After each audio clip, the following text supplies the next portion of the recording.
একদম শুরুতে প্রথম দিন থেকে স্কুল কলেজে শিক্ষক নেই। আমরা বলছি, আমরা প্রজন্ম বাঁচাও বলছি এই কারণেতে, স্কুল কলেজে 10,000 শিক্ষক যদি নিয়োগ হয় আমাদের রাজ্যের 10,000 যুবকের কর্মসংস্থান হবে, এটা নিশ্চিত, এটাই মানে ঠিক, তার জন্য আমরা লড়াই করছি। কিন্তু এই 10,000 শিক্ষক যদি নিয়োগ হয় তাহলে আমাদের রাজ্যের 5 থেকে 7 লক্ষ শিশু আছেন যারা স্কুলে পড়াশোনা করেন, ছাত্রছাত্রী আছেন যারা কলেজে পড়াশোনা করেন, তাদের ভবিষ্যৎ উজ্জ্বল হবে। ফলে 10,000 শিক্ষকের সঙ্গে উজ্জ্বল ভবিষ্যতের জন্য 5 থেকে 6 লক্ষ শিশু আছেন যারা স্কুলে পড়াশোনা করেন, তাদের ভবিষ্যৎ অন্ধকারে ঠেলে দেওয়ার জন্য 10,000-এর মতো শিক্ষক আমাদের রাজ্য সরকার নিয়োগ করছেন না। ফলে একদিকে হচ্ছেন বেকারের নিয়োগ করছেন না, অন্যদিকে হচ্ছেন স্কুলের মধ্যে ছাত্রছাত্রীদের সামনে একটা অন্ধকার ভবিষ্যৎ তৈরি করে দিচ্ছেন শিক্ষক নিয়োগ না করে, অশিক্ষক নিয়োগ করছেন না। টিআরবিটি একটা সংস্থা, সরকারের লেজুর ভিত্তিতে পরিণত হয়েছে টিআরবিটি। এটার স্বশাসিত সংস্থা না, এটা বলা যেতে পারে টিআরবিটি এখন বিজেপি দলের একটা শাখা সংগঠনে পরিণত হয়েছে। প্রথমত পরীক্ষা নেয় না, পরীক্ষা দিলে রেজাল্ট দেয় না, রেজাল্ট দিলে তার সার্টিফিকেট দেয় না, বছরের পর বছর তা করছে, কোনো হেলদুল নেই। একই সঙ্গে আমরা দেখছি নিয়োগের একটা গুরুত্বপূর্ণ জায়গায় বসে আছেন টিপিএসসির চেয়ারম্যানকে আমরা দেখলাম, কি বিভৎস চেহারা টিপিএসসি চেয়ারম্যানকে আমরা দেখলাম সেদিন সংবাদ মাধ্যমে। এই রকম মানসিকতার লোক যখন টিপিএসসির মাথায় চেয়ারম্যানের পদ আসীন করে বসে থাকেন, রাজ্য সরকার তাতে স্পষ্ট হয় রাজ্য সরকার কাদেরকে টিপিএসসির চেয়ারম্যান করেন, তাতে স্পষ্ট হয় রাজ্য সরকার কাদেরকে টিআরবিটির চেয়ারম্যান করেন, বোর্ডের বসান। টিপিএসসির চেয়ারম্যানের এই বিভৎস চেহারা গোটা রাজ্যের মানুষকে মনের প্রশ্ন তৈরি করেছেন, তিনি কি মানব সম্পদের উন্নয়নে নিয়োগ করবেন এই চেহারা যদি হয় টিপিএসসি চেয়ারম্যানের। নিয়োগের সরকারি দপ্তরে, বেসরকারি নিয়োগ হচ্ছেন, আউটসোর্সিং হচ্ছেন, আউটসোর্সিংয়ের মাধ্যমে নিয়োগ হচ্ছে। অথচ সরকারি দপ্তরে 50,000-এর উপর শূন্যপদ পড়ে আছে। রাজ্য সরকার 50,000 শূন্যপদ পূরণের কথা বলছেন না। মুখ্যমন্ত্রীকে আমরা প্রায়ই দেখি, মুখ্যমন্ত্রী বলেন কি যে আন্দোলন করার দরকার নেই, কিন্তু 50,000 শূন্যপদ পড়ে আছে। এই যে 50,000 শূন্যপদ পড়ে আছে, সেখানে আমরা দেখছি জিআরএস এর ইন্টারভিউ নেওয়া হয়েছিল, লক্ষাধিক ছেলে মেয়ে নিজের পকেটের টাকা দিয়ে জিআরএস এর ইন্টারভিউ দিয়েছেন। ইন্টারভিউ দিয়ে বেরিয়ে আসার সময় তাদের কাছ থেকে অ্যাডমিট কার্ডটা রেখে দিয়েছেন। ইন্টারভিউ দিয়েছেন নিজের টাকা খরচ করে, এখন তারা কেসে পর্যন্ত যেতে পারছেন না, মানে জোর করে তাদের রেজাল্ট দেয়নি, অ্যাডমিট কার্ড জোর করে রেখে দিয়েছেন। এসপিইউ অনেক আশঙ্কা প্রকাশ করছে যে এসপিইউ যেভাবে ইন্টারভিউ নিয়েছেন সেখানে গভীর দুর্নীতি হবে, কিন্তু তারপরও এই দুর্নীতি হবে কি না হবে তার থেকে বড় বিষয় হচ্ছে এসপিইউর জমা দিয়েছেন, ইন্টারভিউ নিয়েছেন, এসপিইউর নিয়োগ নিয়ে কোনো কথা নেই। জিআরএস এর লক্ষাধিক ছেলে মেয়ে ইন্টারভিউ দিয়েছেন, তাদের রেজাল্টটা পর্যন্ত আজকে দেয়নি, 2019 সাল থেকে আজকে 2026 সালের জানুয়ারি মাস। যার ফলে আমরা দেখছি আমাদের যে ডাক্তারের বেকারের সংখ্যা বাড়ছে, নার্স বেকারের সংখ্যা বাড়ছে, MPEd, BPEd, DEd, BElEd, MEd, engineer, বিভিন্ন টেকনিক্যাল বিষয়ে পড়াশোনা করা, মেডিকেলের বিভিন্ন টেকনিক্যাল বিষয়ে পড়াশোনা করা, বেকারের সংখ্যা লাখ লাখ করে প্রতি বছর বাড়ছে। আবার এদিকে শূন্যপদও বাড়ছে, বেকারের সংখ্যা বাড়ছে, শূন্যপদও বাড়ছে। অবাক করার বিষয়, শূন্যপদ কমলে বেকারের সংখ্যা কমার কথা, শূন্যপদও বাড়ছে, বেকারের সংখ্যাও বাড়ছে। এবং আমরা দেখছি এই প্রজন্মকে শেষ করে দেওয়ার জন্য যে কৌশলটা সরকারভাবে নিয়েছেন সেটা হচ্ছে আমাদের রাজ্যে প্রতি বছর 4,000-এর উপর সরকারি কর্মচারী রিটায়ারমেন্টে যাচ্ছেন। সরকার যে নিয়ম করেছেন সেই নিয়ম অনুযায়ী একটা শূন্যপদ 1 বছর ভ্যালিড থাকবে, তারপর এটা অবলুপ্ত হয়ে যায়, অ্যাবলিশ হয়ে যাবে। এবং যার ফলে আমরা দেখছি প্রতি বছর 2,500 থেকে 3,000 শূন্যপদ অ্যাবলিশ হচ্ছে আমাদের রাজ্যে, এবং এটা গোপনে নিজে নিজে হয়ে যাচ্ছে। আমাদের রাজ্যের প্রতি বছর 2,500 থেকে 3,000 শূন্যপদ অ্যাবলিশ করে দিচ্ছেন সরকার, এই নিয়োগ প্রক্রিয়া বন্ধ করে দিয়ে। বলে এই রকম করে আমাদের রাজ্যের একদিকে যেমন পরিষেবা শেষ হয়ে যাচ্ছে, অন্যদিকে বেকার যুবক যুবতীর ভবিষ্যৎ নষ্ট হচ্ছে, স্কুলে কলেজে পড়ুয়া ছাত্রছাত্রীর জীবনকে অন্ধকারের দিকে ঠেলে দিচ্ছেন সরকার, এবং এটা সুপরিকল্পিতভাবে। এই যখন কর্মসংস্থানের অবস্থা, তখন কি দুয়ারে দুয়ারে নেশার ঠেক বসিয়ে দিচ্ছেন। মাকড়সার জালের মতন এই নেশার ঠেক গোটা রাজ্যে ছড়িয়ে দিয়েছেন, আর তাতে বাচ্চা বাচ্চা ছেলেমেয়েরা এই নেশার, এই মাকড়সার জালে আটকে যাচ্ছেন। এখন একটা ঘটনা এবং একটা ঘটনার কিছু ছবি ধরা পড়েছেন। রেলের ওয়াগন ভর্তি করে আমাদের রাজ্যে নেশা ঢুকছে। কোন সময়? 2018 সালে যারা নেশামুক্ত ত্রিপুরা স্লোগান দিয়েছেন, তারা যখন সরকার পরিচালনার যখন 7.5 বছর পূর্ণ হয়েছে, তখন রেলে ওয়াগন করে নেশা আসছে, তার একটা ছোট্ট অংশ মিডিয়াতে এসছে বলে মানুষ জানতে পেরেছেন। বাকি প্রতিদিনের বাকি ওয়াগন কি ওয়াগন সেই ছবি আসেনি বলেই আমরা জানতে পারিনি, আমরা দেখতে পারিনি বলে এটা আমাদের রাজ্যে চলছে। এবং অবাক করার বিষয় হচ্ছে যে বিভিন্ন এলাকায় অনেক সমাজসেবক হয়ে উঠেছেন ওই এলাকার নেশা কারবারিরা বিভিন্ন এলাকায়, সব এলাকায় না, বিভিন্ন এলাকার বিশিষ্ট সমাজসেবক তারা হয়ে উঠেছেন।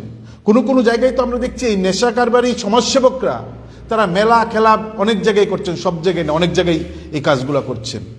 বাচ্চা ছেলে মেয়ে তারা এই নেশা করতে করতে, স্কুল পড়ুয়া ছেলে মেয়ে, তাদের মধ্যে HIV সংক্রমিত সংখ্যা বাড়ছে। এটা ভয়ঙ্কর, গোটা দেশব্যাপী তার খবর হয়েছে। স্কুল পড়ুয়াদের মধ্যে শিরাপথে নেশা করতে গিয়ে HIV সংক্রমিত রোগীর সংখ্যা আমাদের রাজ্যে বাড়ছে। আর একদিকে নেশার বাণিজ্য যখন ব্যাপক থেকে ব্যাপক হচ্ছে, নেশার মধ্য দিয়ে আকৃষ্ট করছেন, তারপর আমাদের রাজ্যের নেশা মুক্তি কেন্দ্র পাড়ায় পাড়ায় খোলা হচ্ছে। আর এই নেশা মুক্তি কেন্দ্রের মধ্যে প্রায় বেশিরভাগ নেশা মুক্তিকেন্দ্র হচ্ছে লুট আর অত্যাচারের একটা অন্যতম আখড়া, একটা অন্যতম কেন্দ্র। নেশা মুক্তি কেন্দ্রের নামে বেশিরভাগ নেশা মুক্তি কেন্দ্র মানে হচ্ছে লুট আর অত্যাচারের আখড়া।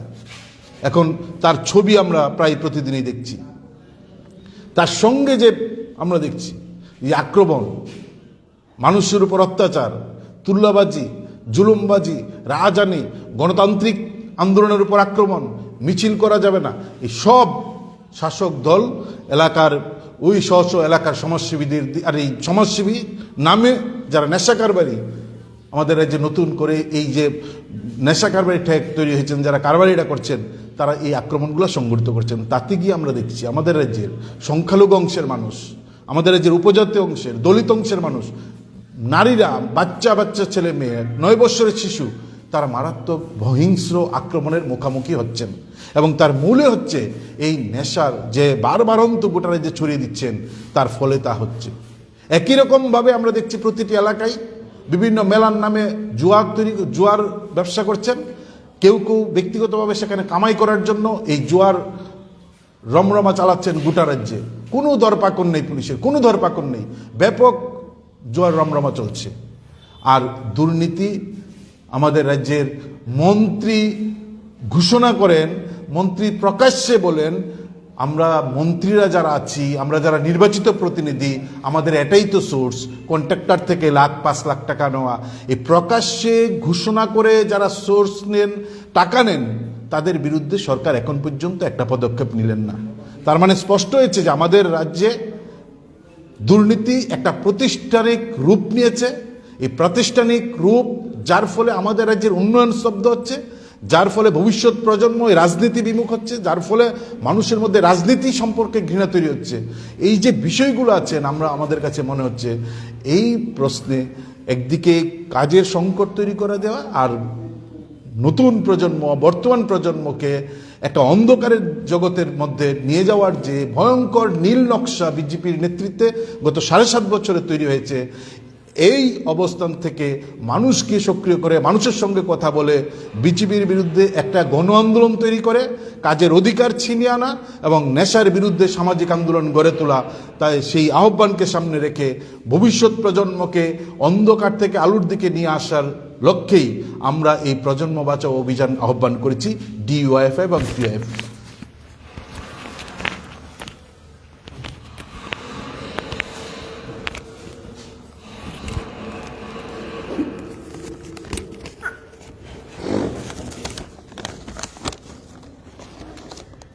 সবাইকে ইংরেজি নতুন বছরের আন্তরিক প্রীতি এবং শুভেচ্ছা জানাচ্ছি।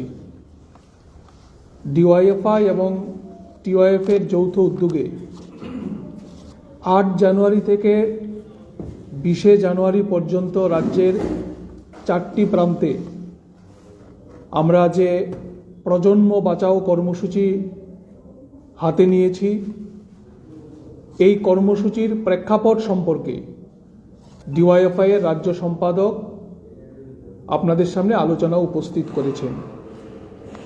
আমি আপনাদের মাধ্যমে রাজ্যের সমস্ত যুব ভাই বোনদের প্রতি আহ্বান জানাবো যে আসুন আমাদের ত্রিপুরা রাজ্যকে বাঁচাতে, রাজ্যের ভবিষ্যৎ প্রজন্মকে বাঁচাতে ডিওয়াইএফআই এবং টিওয়াইএফের যে আন্দোলন কর্মসূচি, যার নাম আমরা দিয়েছি প্রজন্ম বাঁচাও, এই কর্মসূচিতে দল মতের ঊর্ধ্বে উঠে সমস্ত যুব ভাই বোনেরা যেন এতে সামিল হয়।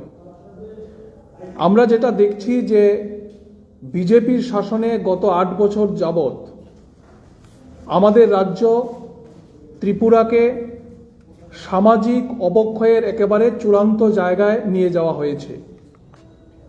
আমরা জানি যে যুবদের হাতে যদি কাজ না থাকে, আমাদের রাজ্যে যদি সুস্থ পরিবেশ না থাকে, তাহলে আমাদের রাজ্যের ছাত্র যুবরা বিপদগামী হবে, এটাই স্বাভাবিক। বিগত ৮ বছর ধরে আমরা কি দেখছি? আমরা দেখছি যে আমাদের রাজ্য সরকারের বিভিন্ন দপ্তরগুলিতে হাজার হাজার শূন্যপদ খালি পড়ে আছে। সরকার এই শূন্যপদগুলিতে লোক নিয়োগ করবার জন্যে প্রায় প্রতি মাসে, প্রতি সপ্তাহে মহাকরণে বসে সাংবাদিক সম্মেলন করেন, ঘোষণা দেন, কিন্তু নিয়োগ প্রক্রিয়া সম্পন্ন করতে কখনো কখনো 3 বছর, 4 বছর, 5 বছর অতিক্রম হয়ে যায়। সরকার নির্দিষ্ট সময়ে নিয়োগ প্রক্রিয়া সম্পন্ন করতে পারেন না। অনেক যুবক এই সময়ে তাদের বয়স পেরিয়ে যাচ্ছে, যুবকরা বিপদগামী হচ্ছে। এবং আমাদের রাজ্যে এখন প্রতিদিন সকালে একটা পরিচিত দৃশ্য হয়েছে। প্রায় প্রতিদিন আমরা দেখি যে বিভিন্ন দপ্তরে যারা ইন্টারভিউ দিয়েছেন, যারা চাকুরি প্রার্থী, কখনো মুখ্যমন্ত্রীর দরজায়, কখনো মন্ত্রিসভার অন্যান্য সদস্যদের দরজায় তাদের আন্দোলন করতে হচ্ছে তাদের নিয়োগ প্রক্রিয়াকে সম্পূর্ণ করার জন্য।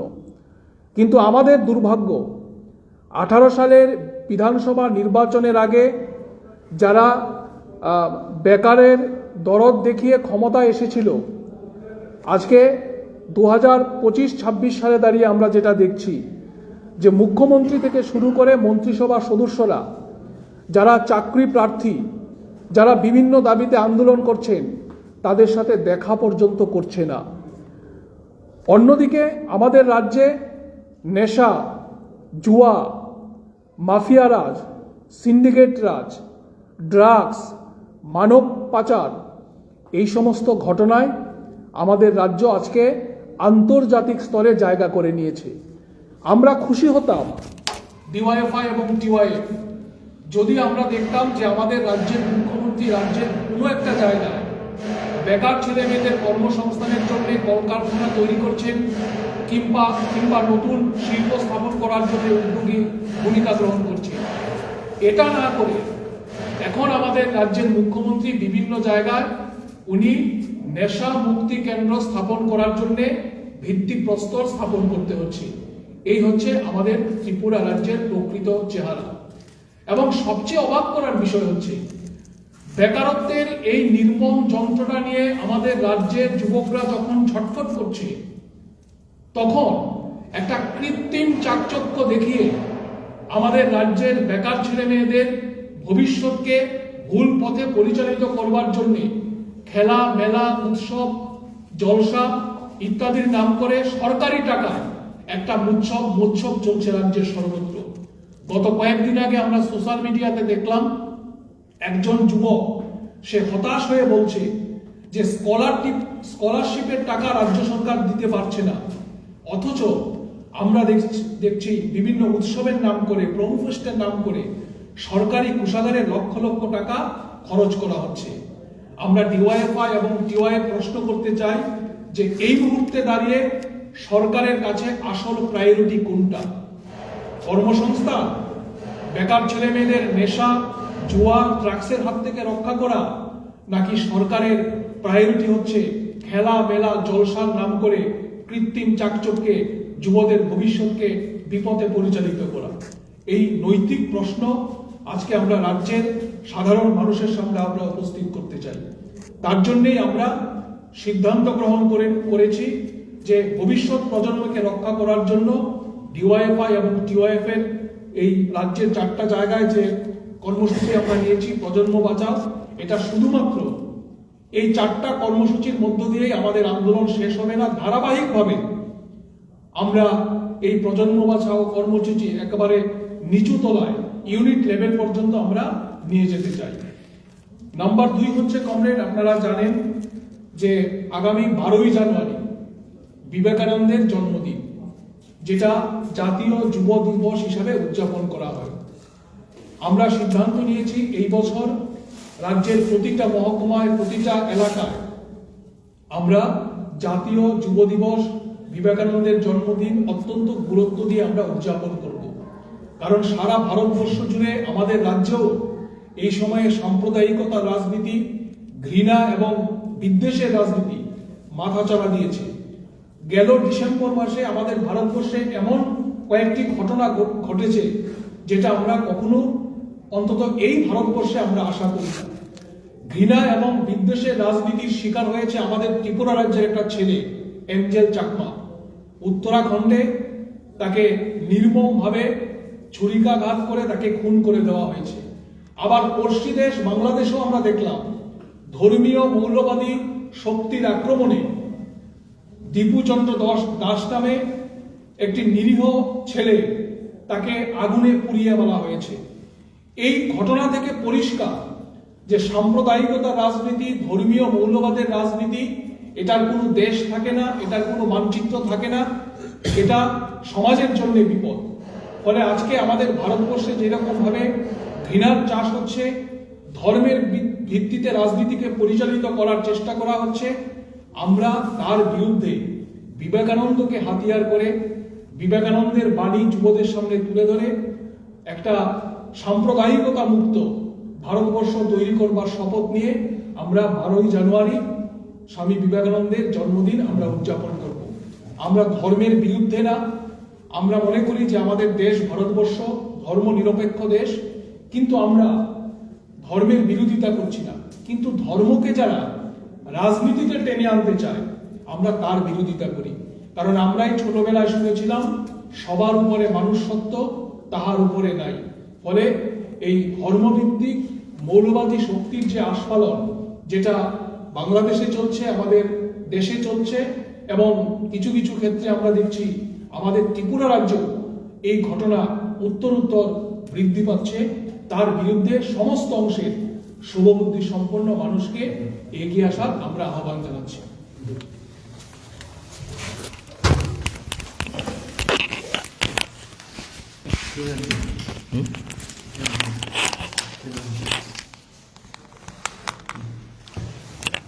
সবাইকে নমস্কার, সাংবাদিক বন্ধুদেরকে। আমরা ডিওয়াইএফআই এবং টিওয়াইএফ যৌথ উদ্যোগে 8 তারিখ থেকে আমরা আমাদের কর্মসূচি শুরু করতে যাচ্ছি, প্রজন্ম বাঁচাও কর্মসূচি। আমাদের ভাতৃপ্রতিম সংগঠন ডিওয়াইএফআই রাজ্য সম্পাদক নবরণ দেব বলেছেন এবং পলাশ ভৌমিকও বলেছেন। আমি সংক্ষিপ্ত আকারে বলতে চাই যে রাজ্যের একটা ভয়াবহ পরিস্থিতি চলছে। ট্রিপল ইঞ্জিনের সরকার, বিজেপি, আইপিএফটি এবং ত্রিপুরামথা। সাধারণত আমি উপজাতি সংগঠন টিওয়াইএফের পক্ষ থেকে আমি বলতে চাই যে এই যে ট্রিপল ইঞ্জিনের সরকারের ভিতরে শরিক দল ত্রিপুরামথা, যার উদ্ভব হয়েছিল 2021 সাল মানে আপনাদের এডিসি নির্বাচনের মাধ্যমে। স্লোগান ছিল গ্রেটার ত্রিপুরাল্যান্ড, থানসা।